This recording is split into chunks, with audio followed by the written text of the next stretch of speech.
This is Zestology. It's the podcast all about vitality on a beautiful autumn day in London, down by the river. I'm Tony Wrighton. Thanks as always for listening to Zestology. And today it's all about kind of optimizing your diet and your health and your performance and having a general geek out as well. Really enjoyed recording this podcast with Angela Foster, who is a nutritionist and health and performance coach. She's also the founder and CEO of a DNA company, which is an area that I'm getting increasingly really interested in. Not sure if you've done 23andMe and had your genes mapped, but it is a fascinating process, and it's one that, because it's so new, it's quite hard to make head and tail of it unless you've got an expert to help you out, which is where Angela might come in.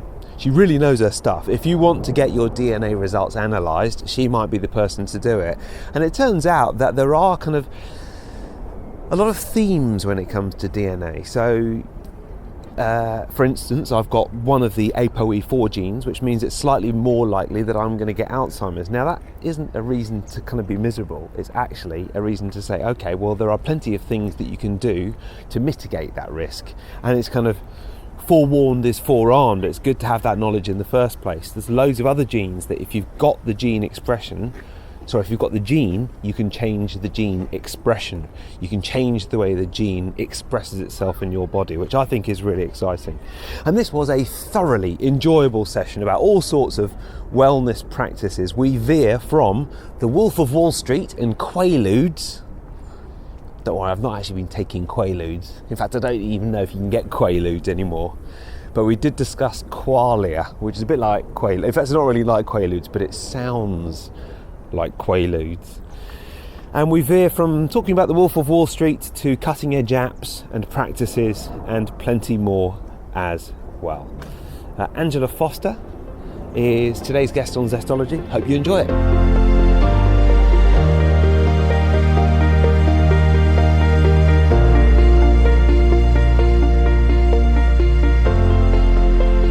I was a corporate lawyer for many years in London, and then in an investment bank, and then basically I became a partner in a firm outside, had my children, and it was through life circumstances, to be honest, post children,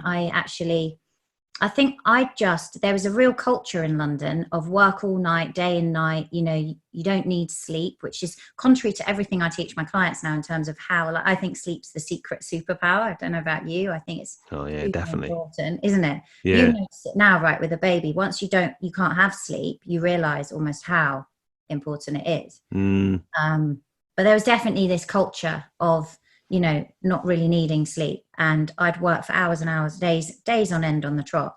And then I just basically was really burnt out after I had my kids. I had kind of 3 kids in 4.5 years, which was maybe pretty crazy. That didn't help. And I think my adrenal glands were just shot to put. And I ended up with double pneumonia. They thought I had lung cancer, actually. My kids got sick, a bit like your baby was last night. And I was like, oh, it's fine, I'm fine. I'm not going to get ill. And then suddenly had this chest infection. And ultimately, I ended up kind of not being allowed to leave the hospital. It turned out I had double pneumonia on both lungs after some CT scans. And that just like sparked this transformation in me. I was like, there's got to be a way to actually have it all right. Because as you were talking about there with athletes do it, right? So there has to be a way of having high performance and health. And that's kind of how the whole high performance health thing that I sort of specialize in was born. So I then went off and completely requalified, retrained, and just read everything I could on it as well. And was then working with clients and just determined to, you know, not just, once I turned my own health around, it was kind of like, how can I do this for other people and make it sustainable, like performance sustainable? So yeah. You're so right about the sleep. I noticed my different reactions to, because the baby's been ill, as you say, my reaction to the baby crying when I've had 5 hours sleep on the night I'm looking after him, to the reactions on the night that I've had 8 hours sleep when I've had the earplugs in and my partner's been looking after him. Yes. It's such a different reaction. So what an amazing story. So we've obviously talked about the power of meditation. That's obviously something that's really helped you. Do you look at, in terms of kind of creating space in your day, or creating space in your thoughts. Do you look at supplements to help you do that as well? Yeah, there's certain things I take. And I'm always kind of like experimenting with different ones.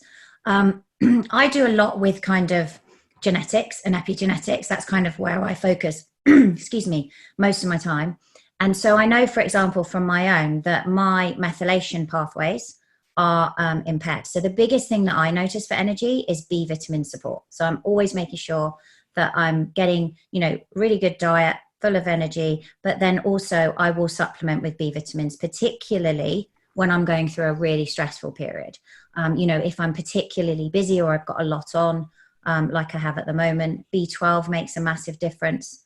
The main ones is, I think you should be taking them as a complex, to be honest, because they're designed to work together. And there's some great supplements out there. I've been experimenting recently with Qualia by Neurohacker, because they've got a really unique combination actually of kind of adaptogens with B vitamins, and I think theirs works. They've clearly called it that because of the Wolf of Wall Street and Qualudes, haven't they? Every time I see that supplement, I'm like, oh, I've got to try that one, Qualia. Have you given it a go? Or? No, I haven't. Is it good? It is really good. Yeah, I think it's really good. So I sometimes do that. I was actually chatting to them at the health optimization event a couple of weeks ago in London that we were both at. And they were saying it's not designed to be taken every day. You should be taking it for 5 days and then have 2 days off. And I agree with that. I don't think we should be continuously supplementing with things. Sometimes I use L-theanine to calm myself down a bit because I'm a bit hyper. Yeah, I've tried that. L-theanine's got a nice kind of buzz, but I started taking it and I thought, wow, this is amazing. And then I took it every day and it didn't really seem to work after a while.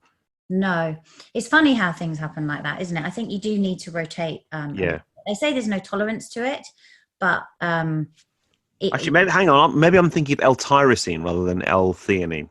It could have been. Might be thinking about L-tyrosine. Yeah.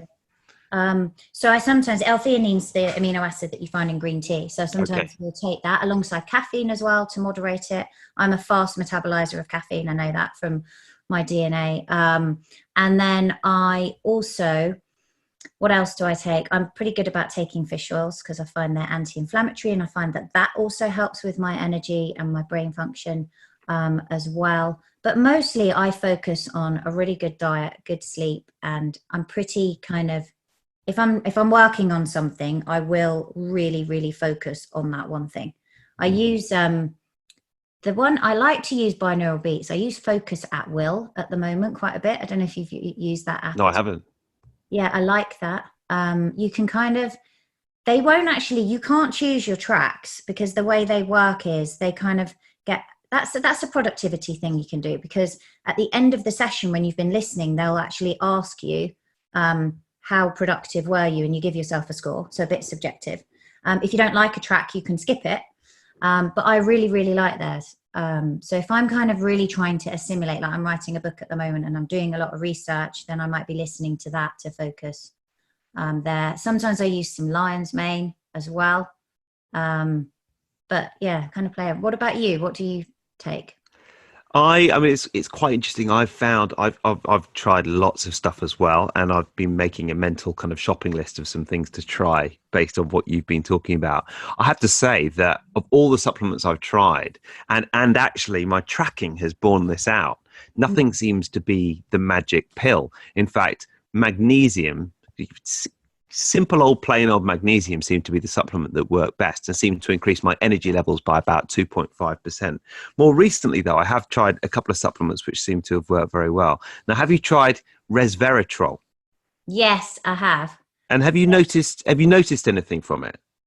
Yeah, I'm actually about to start taking it again, because again, I cycle in and out of things. It's meant to mimic the kind of effect, sort of hormetic stress that you get from fasting. So it's really good for longevity, as well as being a powerful antioxidant. I can't say, I notice my skin, like certain things will make my skin and my hair glow more.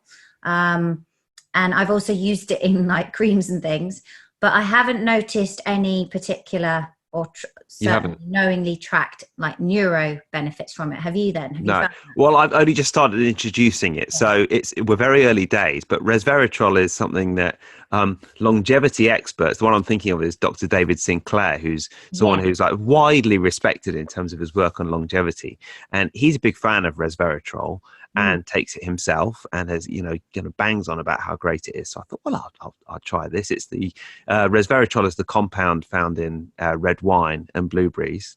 And I think there's been many newspaper articles written over the years saying red wine is great because it's got resveratrol in it. But it turns out you'd need to drink about 100 glasses of it a week to get the same amount as you would from a capsule. So not quite sure that's a zestology recommendation. No.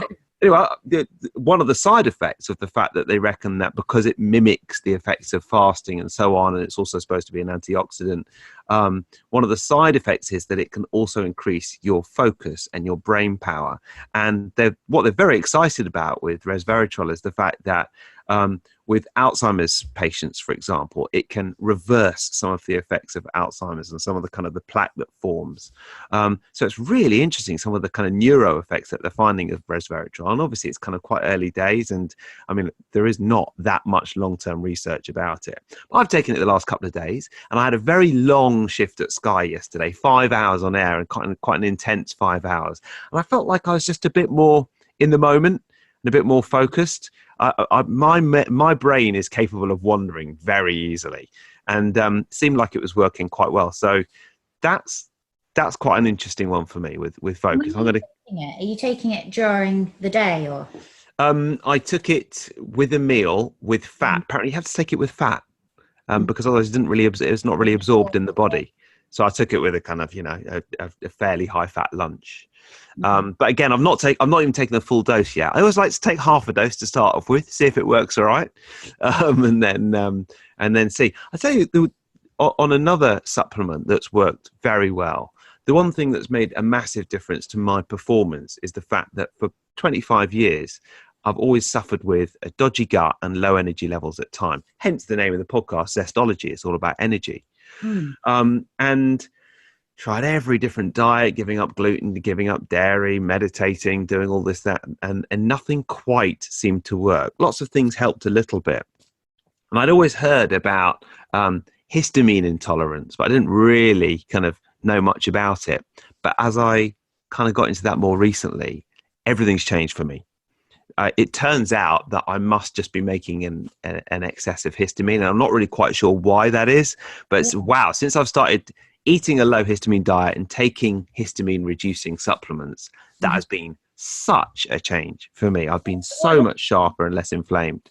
What histamine reducing supplements? Because it's interesting you say that, because I know that there's some research now that suggests, like, for children, for example, on the autism spectrum, that it's not just a case of like removing things like gluten that can help, but also going on a low histamine diet can be shown to help improve their kind of brain function. Right. Which is really, really interesting you say that. What have you, in terms of histamine reducing supplements, what have you been taking? I mean, honestly, I feel like I'm a world authority on histamine right now. Because all these other supplements that I tried and everything else that I tried, it always worked to a certain extent. But I used to get a really dodgy gut, and I just could not work it out.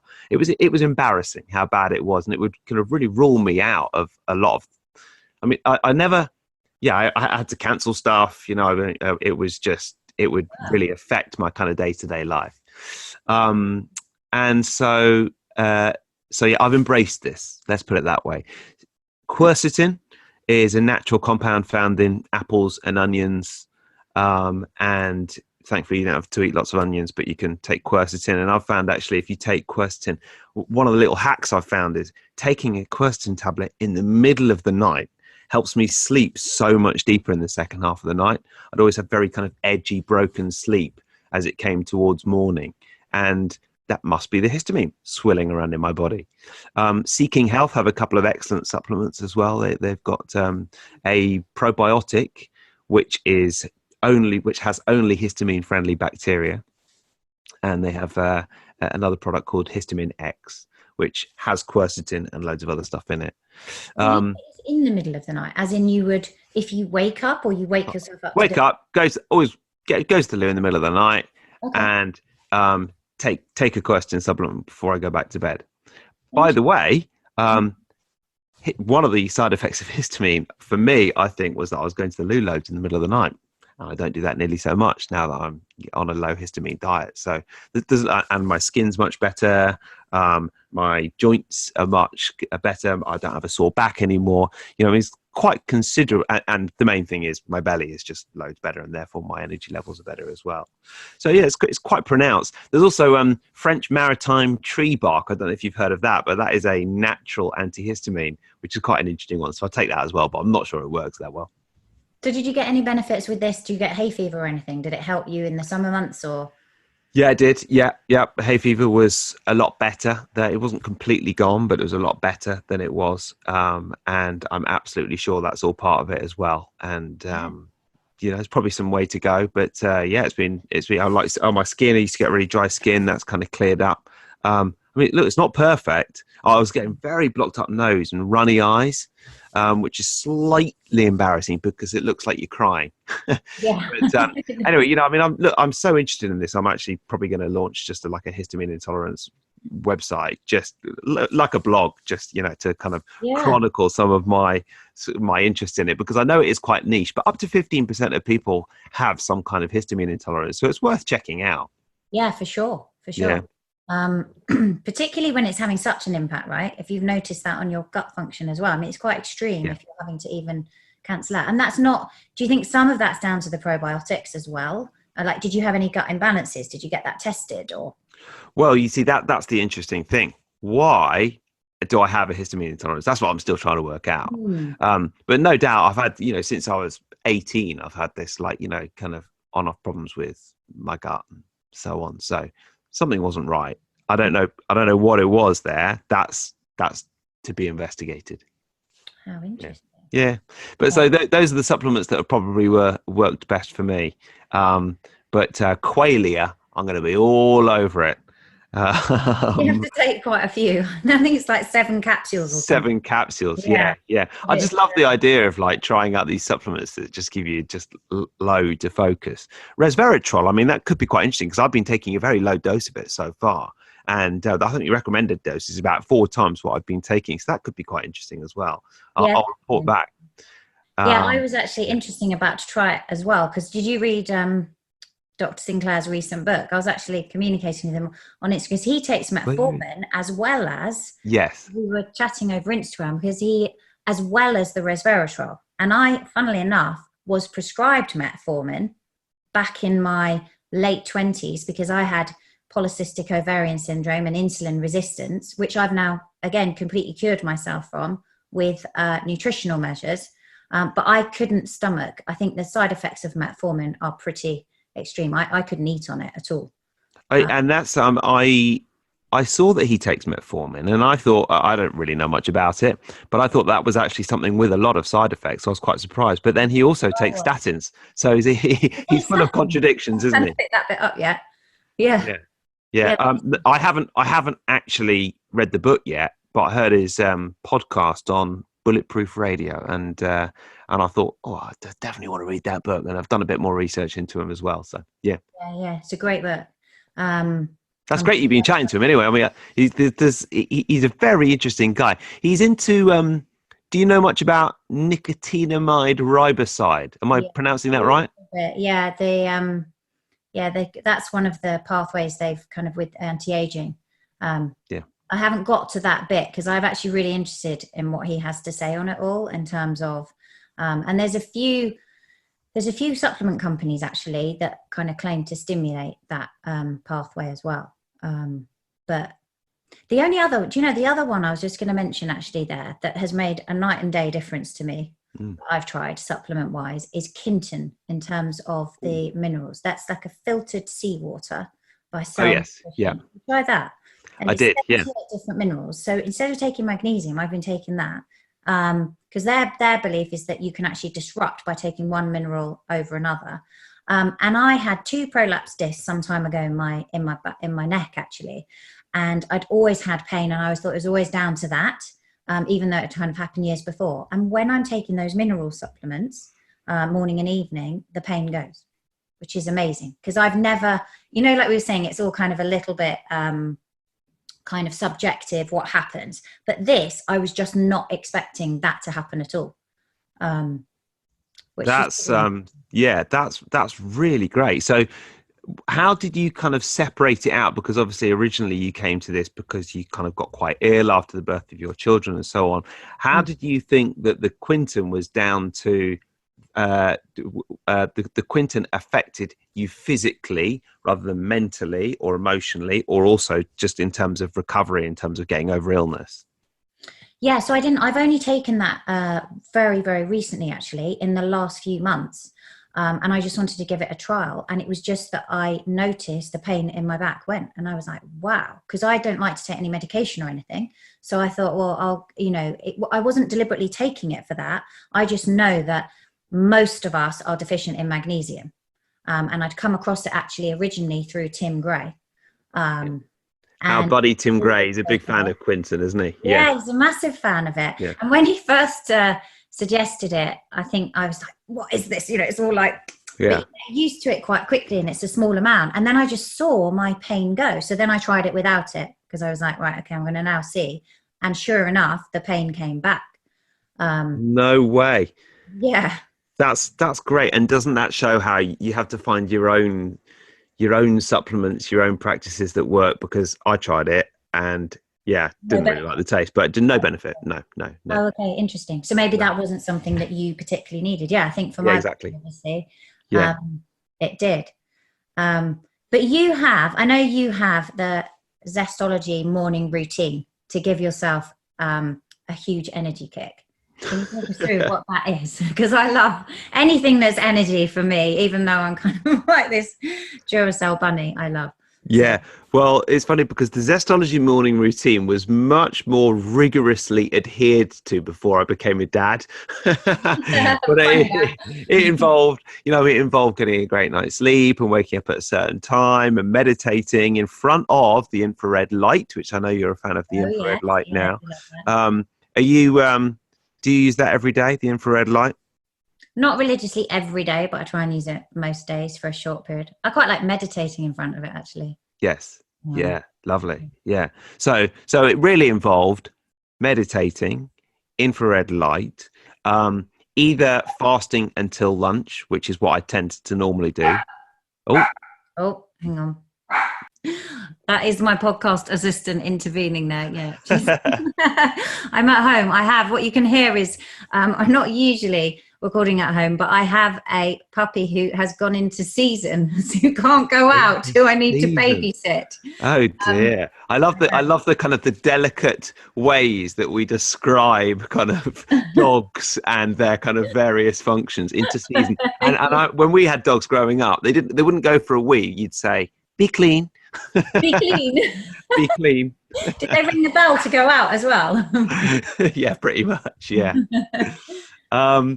So just intermittent fasting, that's something that definitely agrees with me. Don't normally eat until lunch. But the other thing is, you were asking about NLP stuff earlier on. And one of the things that I've found is that when you want to get motivated for something, it's very hard to kind of drum up motivation from nowhere. Motivation doesn't really lead to action. Action leads to motivation. And that's something that I always try and remember. It's a kind of just this little kind of catchphrase that seems to work. If you want to go to the gym, if you want to kind of do a workout 3 times a week, trying to drum up the motivation to go doesn't really work. But just by taking action to get to the gym, that'll sort you out, and then you'll have a workout. So motivation doesn't necessarily lead to action. Action leads to motivation. If you have that as kind of one of your morning mantras alongside the intermittent fasting, maybe the meditation, maybe the Juve light, that's quite a nice way of getting up in the morning and kickstarting your energy. Yeah, I like that. Action does. Yeah. The thing is, it's almost like that energy, isn't it? What's in motion stays in motion. Yeah. It's the getting going that's the hardest thing. Yeah. And just the other thing in terms of the morning routine and the thing that kind of kickstarts my energy level is, we talked about the tracking a little bit earlier on, and I realized that a lot of your listeners are probably judging me right now, and a lot of Zestology listeners are judging me as well for my spreadsheets, but that's okay. If there was one thing on my spreadsheet that when I didn't do it, my energy levels reduced by about 20%. Okay. So can you guess what that was? When you didn't do it. When I didn't do it. So the biggest one I would say is exercise for me, but I've also got into cold showering, and that makes a massive difference. My three big ones are that, energy, and exercise. Yeah, I mean, exercise definitely worked for me. Cold showers I haven't tracked, but I think I do feel good after cold showers. It was actually just arranging something fun in my day. What was it? Energized me so much that when I didn't do that, my energy levels dropped by kind of 20%. And that's why I'm saying, look, I know it's a bit weird tracking how much fun I had on a particular day. But yeah, I mean, just organizing the good stuff, the relaxing stuff, the stuff that you live for, when there wasn't any of that in a particular day, when there was too much of the cold showering and the sitting in front of a screen and all the rest of it, then I didn't find that I was quite so energized. So you would basically put something fun in every day, would you? Yeah, wouldn't necessarily arrange it in, but on the days that there was something fun in, hanging out with friends, whatever it might be. I mean, it might be something as simple as reading a book or hanging out with my partner or whatever it might be. Yeah. But yeah, it's your all energy arbitrary, isn't it? What's fun and what isn't, kind of thing. But you kind of know in the moment. Yeah, that's the thing, isn't it? The whole self-quantification shouldn't be to the point that you're actually just you're like a robot. It's got to be fun as well. Yeah, that's what I quite like about that app, Dailyo. It's because self-quantification, if you're using a spreadsheet, is quite hard work, especially if you've not got a maths background like me. It's just hard to work out how to actually get the results.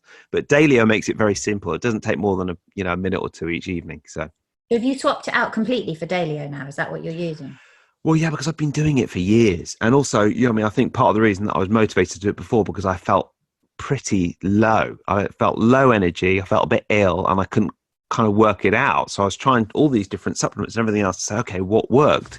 Now I feel a lot better. That's down to the histamine stuff that we discussed. So now it's more about a bit of fun for me and trying the different tracking apps and reporting back on my newsletter. And I don't want something that I don't need more time in front of my screens. So anything that kind of brings it down to 1 minute a day is fine. Yeah, exactly. No, I'm definitely keen to. I'm keen to give that a go myself. Yeah. Do you monitor everything according to your aura? Do you have a look each morning and check and see how well you've slept, what might have influenced it, or the aura ring? Yeah. Yes, and that's the other thing about the histamine levels. I can tell whether I've eaten high histamine food the night before based on my heart rate variability overnight and my heart rate. So if I've eaten food that doesn't agree with me, my heart rate will be 10 to 15 beats a minute higher a night. And that is histamine food. Annoyingly, a lot of the nicest foods in the world are quite high in histamine. Avocado, red wine, chocolate, leftovers. It's pretty annoying. But yeah, so the Oura does give me some good stats on that. The thing I notice as well is alcohol. Even just say 2 drinks, my heartbeat would be 10 beats higher. If I had a glass or 2 of wine, it would be 10 beats higher overnight. Which shows you, that's my assistant again. I need to tell her. In season.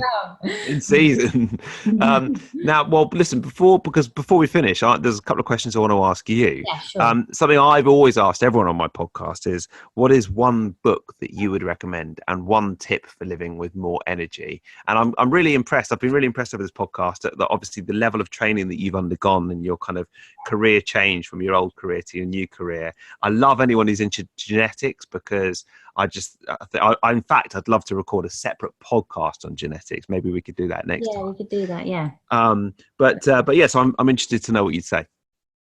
So one book. Have I got to narrow it down to one? You have, yeah. By the way, on genes, I can see you've got Ben Lynch's Dirty Genes behind you, which is an excellent book, and I would highly recommend. I don't think I've spoken about that on the podcast, but I love Ben Lynch, and I think that's a great book. Yeah, I think it's a really good book. There's so many that I can see behind me that, but I just love, I don't know which one to pick out, because if you said to me, can you pick out one for each sector, I'd find it easier. But I would say Can I give you 3 books, or is that not Of allowed? course you can. Okay. The One Thing I think is a brilliant book, and that certainly helped me to focus. I think that's a great book that I've read. The One Thing, that was recommended to me by someone else as well. It's a book all about focus. Yeah, all about focus and how just targeting one thing and growing that first, whatever that is, because as soon as you diversify, then that's when you're kind of fragmented more. Whereas if you hit that and you get success in that one area first, and then you slowly move on to something else. And that could be in any area of your life. That, you know, whether that's a business thing or that might be something to do with like your training, your workouts, you hit that one thing. And then when you've really mastered that, then you move on. So I love that book in terms of the business side. I love, on a spiritual side, The 7 Laws of Spiritual Success, I think is a great book. But then again, I'm having to really choose here because I also think Gabby Bernstein's book's amazing. Dr. Joe Dispenza, Breaking the Habit of Being Yourself, I think if you're trying to make a change, is brilliant. All his books are great. And then in terms of health, I'm just reading all the time, and basically anything I can get my hands on health and energy and performance and kind of biohacking. I'm super excited about, I did actually do quite a lot of training last year with Ben Greenfield on his Keon program, and he's got a book coming out, Boundless, which I'm excited, which has got lots of research into longevity that's coming out there. But his book, Beyond Training, is a really good guide. It's not really just for athletes. I think everything in it in terms of how to approach your work, your productivity, your nutrition, your training, everything in that book is absolutely brilliant. It kind of is almost predates its time, if you like. Yeah. I've been listening to a podcast of his on raising kids, and I felt kind of very inspired at how he inspired his kids over the summer holidays. He kind of asked them what they wanted to do and made a whole kind of project room for them, bought them loads of resources. And he sounded like he made it really fun for the summer holidays for his kids to enjoy themselves and learn a bit at the same time and kind of think outside the box. So he's a good guy. Yeah, he's a good guy. I think that book's, really, really good book. And then you asked me another question. Yes. What is your tip for more energy and vitality? You obviously mentioned quite a lot of stuff already, but anything that springs to mind? Yeah, my number one thing is wake up at least half an hour before you think you should, because that just sets you up for the day. Wake up to give yourself time. I think that if you just start your life just rushing out the door or getting involved with the children or having, whatever it is in the way that you customarily start your day, if you actually just dial it back a little bit, you gain so much time back, and your day actually becomes so to live consciously. Wake up half an hour before and decide to live consciously, whether that's going to be through a meditation program in the morning, just becoming more mindful during the day, but actually waking up and planning it and having that time for you, particularly as a parent. That would be my biggest thing. And if you can only manage 5 minutes at first, take 5 minutes and slowly work up. Yeah. Can I ask you those 2 same questions? I'd love to hear what your favorite book is. Yeah. My favorite book is Josh Waitzkin's The Art of Learning. It's probably the only book that I go back to again and again. He's someone he was a chess champion, started like kind of pretty much beating grandmasters at the age of 6 and became one of the top chess players in the world. The film Searching for Bobby Fischer was about him.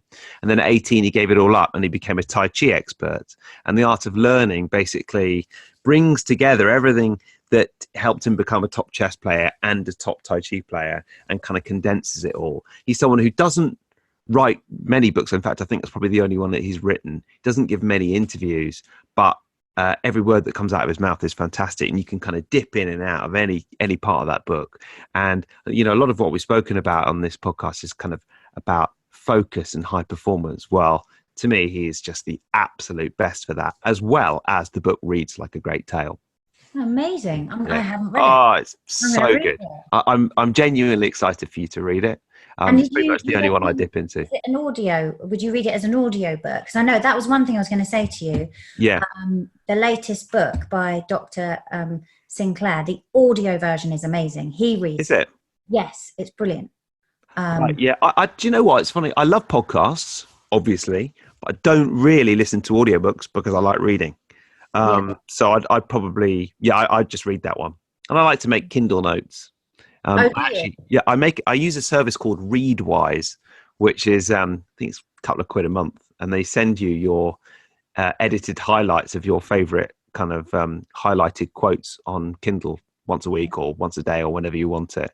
And it's quite nice because sometimes you'll read a book, highlight a few things and then forget about it. But with this, a book I might have read 5 years ago and a little nugget that I liked, I'll get sent on an email by Readwise and it'll just remind me of that again. Yeah, I should try that actually, because I quite often will have the audio and the physical version. I don't know what it is about Kindle that I've never really, never really got into, but I want to because I'd heard of Readwise and them sending you the notes. And also you can transfer your notes out of Kindle, can't you? So it's much more efficient as well. Oh, maybe you can. Yeah, that'd be good too. Yeah. And that's when then you can print them off. Yeah. And what's your biggest energy? Well, I mean, something we haven't really mentioned that much. I realise there's a massive irony because I'm a TV presenter, but getting away from the screens just makes such a difference to me. I'm going into work tonight, and I mean, it's no exaggeration to say when I'm at work, I'm surrounded by probably 600 screens in one room, and I've also got an earpiece in. So there's just absolutely no switching off or no escaping at all. And I love it. It's a very stimulating, high energy environment, but escaping it all when I get back is, I find, the best way to kind of recharge a little bit and create that sense of space that you were talking about earlier on. Meditation to do it as well, but just escaping the screens for a few hours a day, switching everything off, switching the Wi-Fi off, that seems to work for me the best. And then it means that when I do go back into that environment with all the screens, I've got a bit more space in my head to be at my best. Yeah, for sure. And I think that's probably a good health benefit for you as well. Think so. Yeah. Yeah, I mean, unwinding after that is quite tough, actually. I can imagine. Yeah, I mean, I'm working till midnight tonight, and you get back at half midnight to get straight into bed and go to sleep. It's difficult because your brain. I'm getting pretty good at it. I can normally go to sleep by about 1 a.m. It's not ideal, but See, I can't sleep. If I go to the cinema, I can't sleep for about 2 hours because it's so stimulating. Right. I can imagine it's similar, but you've obviously found a way of like winding down after all that involvement. I think so. It's probably not as good as a kind of a normal bedtime, but you try all these different things, and I mean, I'm not going to be wearing my blue blocking glasses on air anytime soon, so I don't think I think Sky Sports might take a little while before they get used to that. You think it's not quite mainstream enough yet? Yeah, but I've really enjoyed this chat. It's got so much in common, and you're obviously, I mean, I'm loving hearing about all the kind of Ben Greenfield stuff. Love to chat more about the genetic stuff in future. We've definitely got to have an in-person get together. Maybe we'll get Tim to bring some of his Quinton sachets as well. Yeah. And have crazy. Well, have you had a look at your genetics yet? Yes, I have. Yeah, I've done done 23andMe, and then obviously read the Dirty Genes book and used a couple of other sites as well. I think there's more to explore, particularly around histamine. Definitely. I found some of the stuff around methylation quite interesting. I found it really hard to methylate. Like you were talking about B vitamins earlier. If I take a lot of B vitamins, I feel super sick. I have to be very, very careful about how much I take. Okay. So then you're kind of over methylating. Maybe, yeah. I think my methylation probably isn't brilliant, so I have to do it very gently. Yeah, maybe we should have a look at that and then have a chat about it and kind of share. I'm always up for sharing mine as well, because I kind of managed to ward off sort of diabetes and heart disease really prevalent in my family. And as I say, kind of solve my PCOS. No, but with having looked at my genetics, it wasn't available and I did it. I just did it through diet. Then having a look at it, I can see exactly why that's kind of there. So super interesting. I mean, the ApoE4 stuff is very interesting as well. That's the Alzheimer's gene. I've got one of those two genes. And obviously that's another reason that I'm very interested in resveratrol. And getting sleep, that's super important then. Sleep, yeah, exactly, yeah. And unfortunately, working till midnight once or twice a week is not ideal for that. But you can't do everything. I'm not going to leave my job because I need to get to bed at 10 o'clock every night. You know what I mean? You just have to work the best you can. Yeah, exactly. And also you're so good at it and you love it, then that would be really detrimental if you weren't doing it. It's all about exactly. Yeah. So, Oh, amazing to chat to you, Tony. I really, really enjoyed our conversation. Yeah, me too. So I think the joint thing worked okay. The Yeah. joint podcast. Yes. I think we'll definitely have my assistant put away somewhere for the next one. Yes. Well, she probably needs to go and be clean now. Yeah, probably.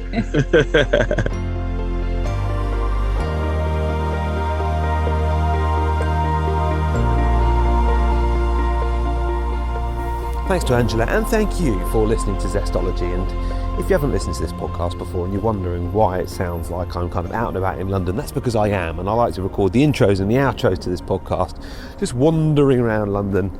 All the experts say it's great to get a bit of daylight, it's great to get a bit of sunlight, it's great to get more exercise, and therefore it seems counterproductive to sit in front of a screen, a dimly lit screen, whilst recording this podcast.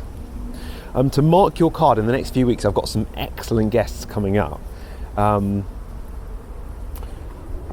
mean, I'm not going to be modest about it. I think they're pretty excellent podcasts, to be quite honest. Brett Moran, absolute friend of the show, yogi, author, lives in Thailand, came to stay with me in the last few days, and we recorded a podcast which was a lot of fun. And Brett's podcasts are always some of the favourite podcasts of people who kind of get back to me and give me a bit of feedback. Max Lowry, who is a personal trainer famous for intermittent fasting, and you might have seen him on Made in Chelsea, which is how many of people know him. But he's also kind of got a fast growing base on social media as well, and he's excellent too. He's coming on in the next couple of weeks.